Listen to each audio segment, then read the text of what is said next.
I really am going to be in trouble after this video. Maybe I should get somebody to censor this video. Maybe we should have a disclaimer right at the very beginning saying, warning, feelings may be hurt by this video. Gemma is not in a good mood. She feels like rubbish. This was not the video that I was going to film today, but I feel absolutely ghastly and really eager to take all this off, get back in bed and try and recuperate. And I didn't want to ruin the experience of filming one of my favourites video, and filming the worst products of 2025 video might actually make me feel better. I mean, we'll see. By the end of this video, we will see. So all of these are, in my opinion, and this is only my personal opinion, everybody, so please don't come at me in the comments section. These are all of the products that were a real low par for me, proper fails in 2025. These are the products that are just maybe slightly off being the finished article, or just didn't suit me at all. So we're going to crack straight on with it. Okay, let's jump in to the first products. Now, a lot of these products are polarizing. You either love them or you really don't get on with them. So it will be really interesting in the comments section to see which camp you fall in for each individual product if you've tried them out before. And one of these, the last product in this video, is a little bit of an eye-opener. It's one that so many people rave about and I can't stand. So, first product, we've got the L'Oreal Skin Ink. Now this is a concealer. I tried this underneath my eyes first off, and it was hideous. It was absolutely hideous. I know loads of people absolutely love this. The consistency is really thin and nice, but it dries down incredibly quickly, and because of that it's quite drying on my under eyes. You could see every single line, every single crinkle, wrinkle, and every bit of dryness that wasn't there before I applied this. It just brings out dryness in me that I didn't even know that I had. Now, a lot of people say, don't use this underneath the eyes. Why are you using it underneath your eyes? It's not for underneath your eyes. It's a concealer. Generally, where I use concealer is underneath my eyes. A lot of people have used this all over the face and had great success with it.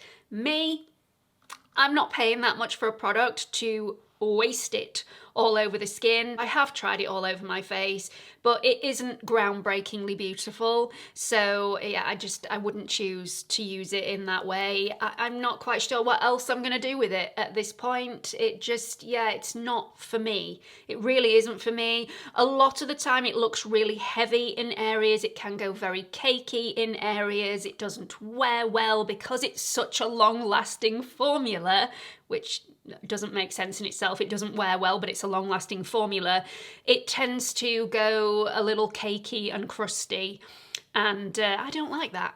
My natural oils come through, and this is supposed to be a waterproof product, which it probably is, but when oils intermingle with a waterproof product, it can get into a little bit of a mess, and it definitely got into a mess for me. So yeah, not my favourite. Next up, another polarising product. Most people, however, love this. I think I may just be on my own. I'm not quite sure what happened with this product, but it was a despise pretty much immediately, although I did give it a really good go. I tried it over and over again to see if the result was going to be different, and it just wasn't. So it's been stuck in the naughty bin, and that's where it has stayed. This is from Lancome, and this is a really expensive product. It's called the Fresh Glow Tinted Serum. It's a lightweight serum with a buildable coverage. It's very glowy, bordering on a little too glowy for me, but you know, there's glow in the title of this product, so I'm not going to hold that against it just because it's not my preference. That's got nothing to do with this product. That's my fault. What I really didn't like about this is it was super temperamental with my other skincare ingredients, and I kept changing the skincare that I was using on a daily basis to see whether it was the skincare's fault or whether it was the foundation's fault. And if I didn't wear any skincare whatsoever, this was lovely.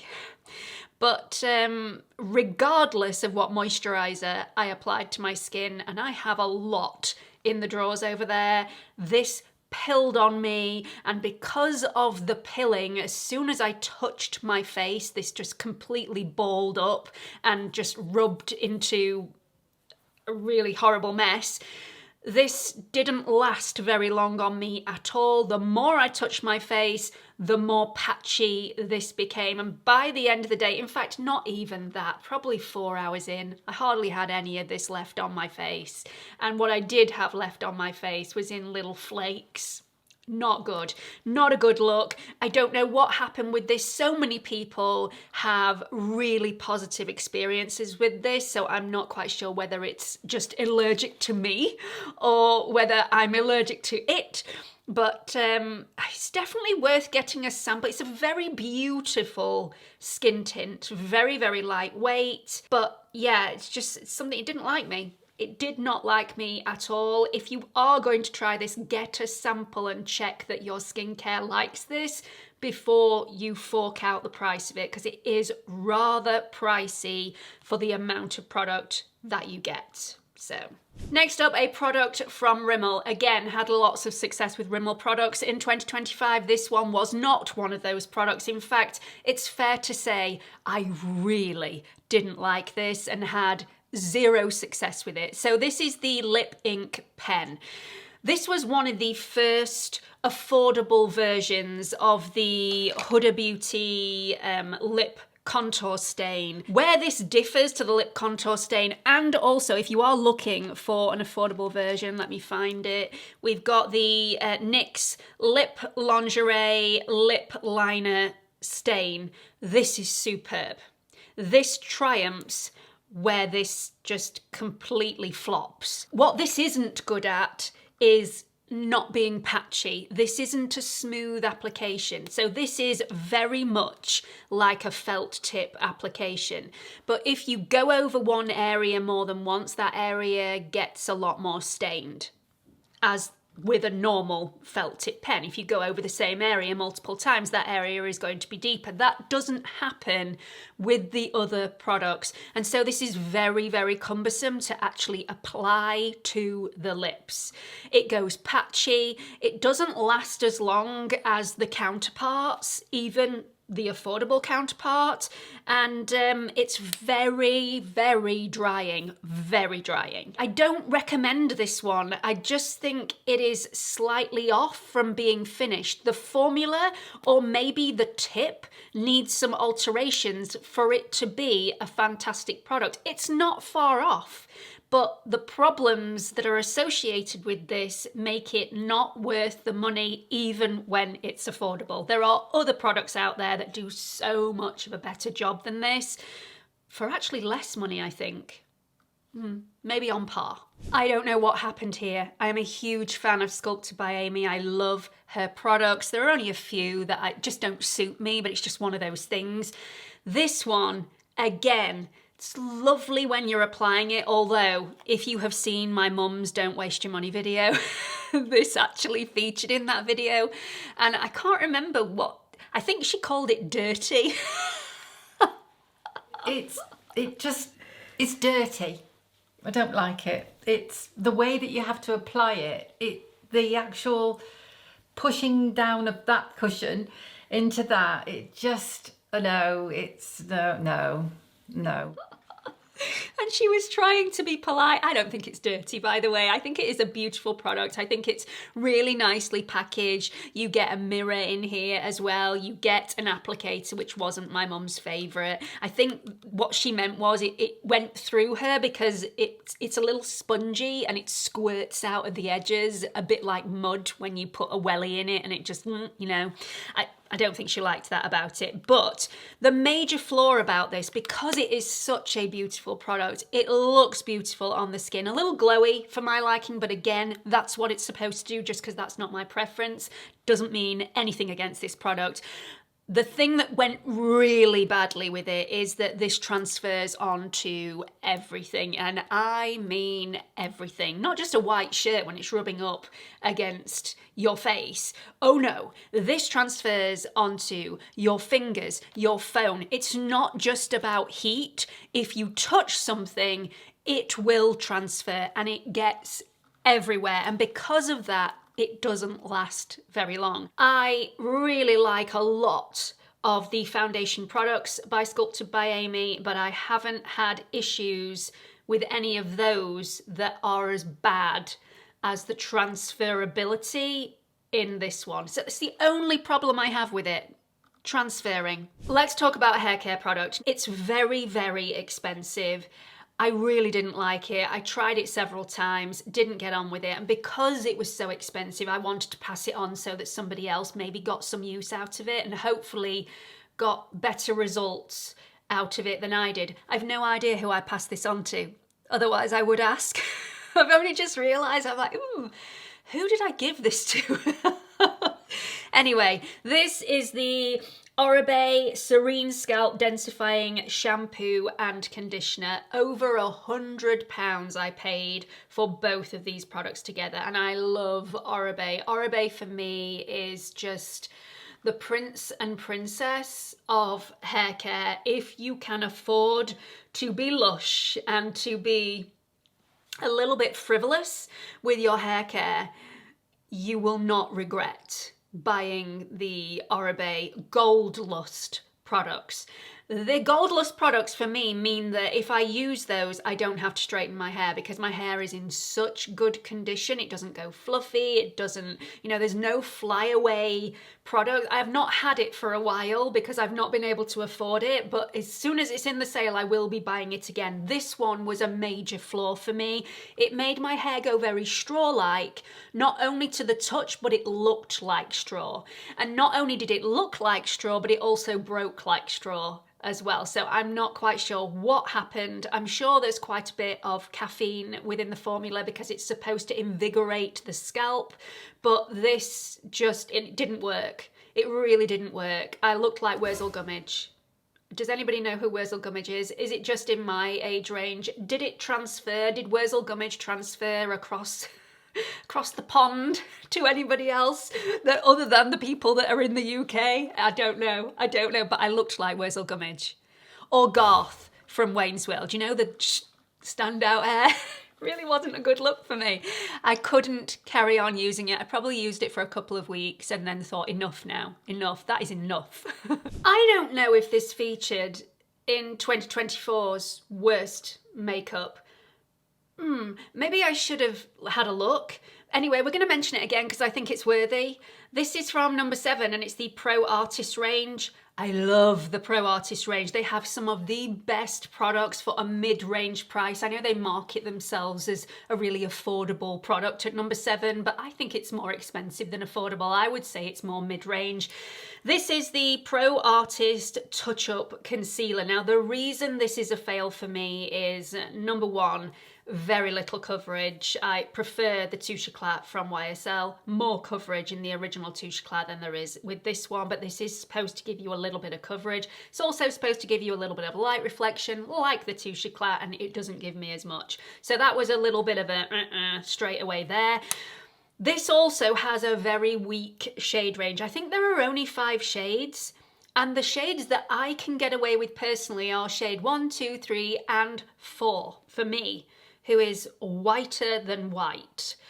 It surprised me a lot because number 7 are usually very good when they bring out new products to be a wide selection of shades, something for everybody. And the only shade I can't get away with that doesn't look right underneath my eyes, that I cannot make work, is shade 5. I mean, it creased all over the place for me, didn't really provide the goods that I was looking for. It's not supposed to be a full coverage product, it's supposed to be a light to medium coverage product, but it didn't really give me anything I was looking for, and I applied hardly any of it and it still creased. So, yeah. That, as well as the really poor shade range. Another affordable product, this is from Revolution and it's the Air Blur Soft Matte Liquid Lip. Now, this is a dupe for the Charlotte Tilbury Air Brush filter. And anyway, I don't know the exact name of it. I really didn't like it when I first tried it. I really didn't like this when I first tried it, but it's so, so similar. So if you actually love the Charlotte Tilbury product, I've got a feeling you are going to really, really like this. I didn't like it for exactly the same reasons that I didn't like the Charlotte Tilbury product.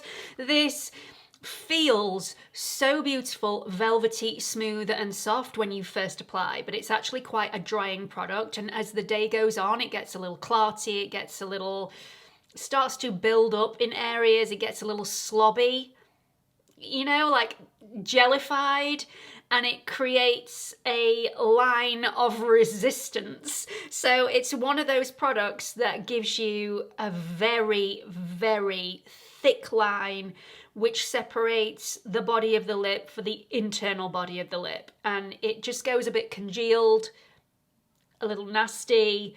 I don't want that. I really don't. I don't want people to see that. It's just not pleasant. And it happens very, very quickly. Within the space of, I would say, 10 minutes, this happened. So yeah, I'm not a big fan, but Revolution has triumphed in duping the Charlotte Tilbury version. So if that was their goal all along, then they've managed it. It's just I didn't like that one either. This one is cheaper, so I prefer this one. If you're going to buy anyone, buy this one. But yeah, it was no, definitely not for me. Talking about Charlotte Tilbury, this is the Airbrush Flawless Foundation Stay All Day and Night Weightless Coverage. Okay, so let's break that down. This is a reformulation of the old Airbrush Flawless Foundation, which I didn't like. Getting that out there straight away, it wasn't for me. It was really heavy. It went very cakey. This one, I don't know if they've actually reformulated this, but the fact is, yeah, I can't see a difference. Really can't. It is quite heavy. You have to be very careful how you apply this because you get that smothered feeling. It is so heavy. It's very airbrushing and it makes your skin look flawless for a very short amount of time. And then it just goes downhill after a couple of hours. You go shiny, it goes very, very oily in my T-zone area. This is supposed to be for normal to oily skin. It's not supposed to be for those dry gals, because this is quite drying in itself. I don't know who this is for. I don't know who'd get success from this, but it definitely wasn't me. I'd love to hear from you. How do you apply this if you get success from it? Because I've tried it every which way. Sponge, fingertips, brush. I've even mixed this into my moisturiser. That did not go well, by the way, at all. But yeah, I've tried. I really have tried. I'm so sorry, everybody. I failed. I really didn't like this. Another affordable product, and it's from one of my favourite brands, Maybelline. This is the Superstay Teddy Tint. There are so many negatives about this product. Before you all shout at me and want to throw things at the screen to shut me up, let me just go through the things that I like. Okay, let's move on to the things that I don't. So this is, actually, it is quite smoothing on the lips on first application. It does feel quite soft, quite velvety and smooth. But again, very much like the Revolution Air Blur or whatever it's called, it goes quite goopy on the lips. Also, this is one of those products that you can build. So you can have this really sheer and blurred out, very cloud-like. You can also put a second coat on it for it to be have a little bit more opacity to it. And then you can put a third coat on if you want this to be completely opaque. The problem is, regardless of how many coats I put on, this starts to get sticky after a while. The sort of sticky that sticks my lips together when I talk, which is very, very frustrating and really irritating. And I dread to think what that looks like for somebody that's actually talking to me when I'm trying to talk and every now and again I'm having to go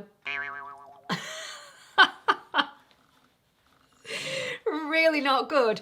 But every time my lips stick together, a little bit of the pigmentation peels off. So it then looks crusty and patchy. It goes patchy, it goes cakey, has that horrible line, it's really sticky, it sticks my mouth together, so I get a little suffocated and start to feel panicked, like that's really bad. Yeah, I don't like this. It comes in lots of lovely shades though, if you want to try it for yourself. I am not going to end up on this PR list anytime soon, am I? This video has doomed me until the end of time. Another lipstick. Hideous. Absolutely horrendous. I was not dehydrated on the days that I wore this, and yet my lips said otherwise. They were prunish. They were flaking. They really didn't look good. Very crusty, very cakey. And even my mum, who always looks at the good in everything, said to me, "What lipstick have you got on today?" Just giving you a heads up, it is not good. And it cost an absolute fortune. And to add insult to injury, I bought 2 of these because I thought I was going to really like them. Oh, duh. Anyway, these are the Dior Rouge Sequin Liquid Duos. So you apply this, you wait 5-10 minutes, something like that. It's a boring amount of time to have to wait without smacking your lips together, which apparently I do a lot. Then you rub your lips together and all the glitter comes out like the night sky full of stars. It's supposed to be mesmerizing and give you that really glam look. Yeah. Not a fan. Not a fan. On its own, looked very drying, very crusty. I tried to apply the tiniest amount to my lips because I thought on first application, maybe I've over applied, maybe it's my fault, maybe it's the application error. So I've tried it in so many different ways and had the same experience. It does come with a gloss on the other end. Now, let's go back. One of my favorite products of all time is the Chanel, what is it, Tenue Duo? I can't remember what it's called, but it looks very, very similar to this. You have a very long-lasting lipstick on one end and you have a gloss on the other. The gloss also extends the wear and gives you the hydration that the lipstick doesn't. So it's a multi-purpose product. It is great. It's seriously long wearing. This, unfortunately, isn't. So if I wore the lipstick on its own without the gloss, my lips looked really crusty, dry, crusty. Yeah, have I said that already? Crusty, very crusty, wrinkly, pruny, awful. And if I applied the gloss over the top, it transferred like no tomorrow, and I mean on everything, which the Chanel one does not do. Once you've applied both products with the Chanel, in fact, even if you only apply one of them, it's transfer proof. It does not transfer. It will last you all day. This one, because it transfers on everything, goes a little patchy. And even if you don't apply the gloss, it looks so bad and still goes patchy that why would you want to wear it without the gloss? So you either wear it with the gloss and it doesn't last very long, or you don't wear it with the gloss and it looks awful. I'm being way more brutal than I probably would be if I was feeling good today. This can either go one of 2 ways. You're either going to really not like it or you're going to get a kick out of it anyway. I'm going to get myself into a whole lot of trouble here.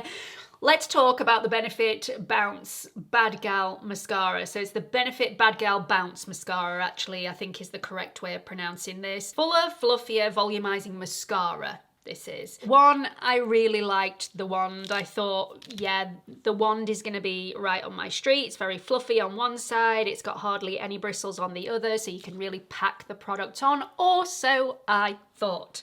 Yeah, it didn't quite work out that way. This is a very dry formula.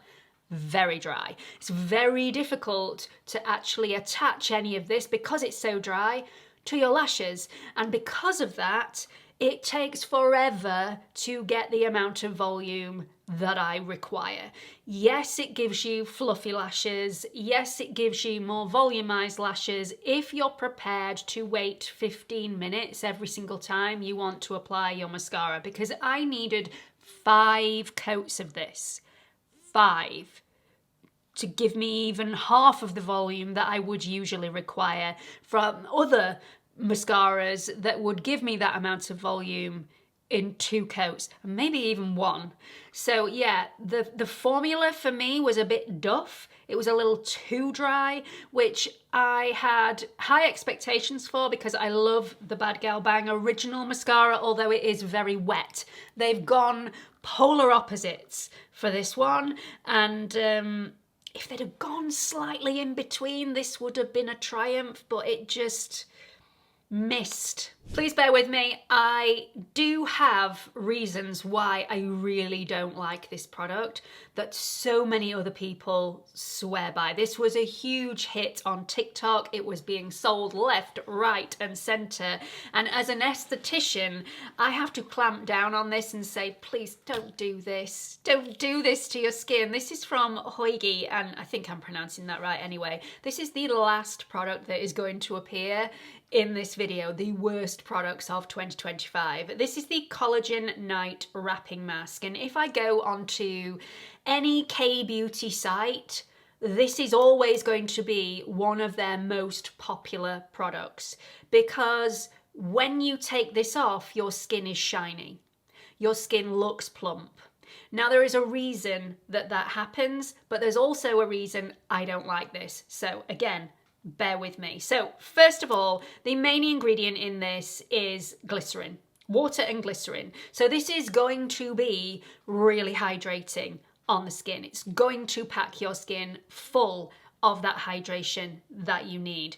The other thing about this product is that this dries down like a mask and seals the skin. So the longer you keep this on, the more that hydration is going to stay in your skin, because that seal on the surface is going to stop any of that moisture from evaporating into the air. So you can use this. It does say to use this for 15 minutes, but a lot of people sleep in it and have great success with it. What I don't like about it is, one, it feels really tight when it's dried down, and I don't like that feeling at all.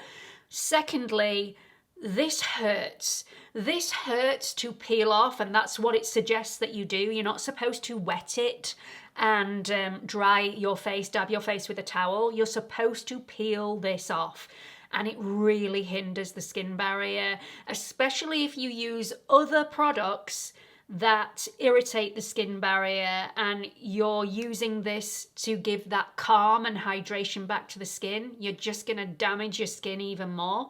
It really did hurt to peel off, and I resorted to trying to wet this product to take it off my face rather than pull it off and pull half of my skin with it. It was a little bit like a blackhead pore mask.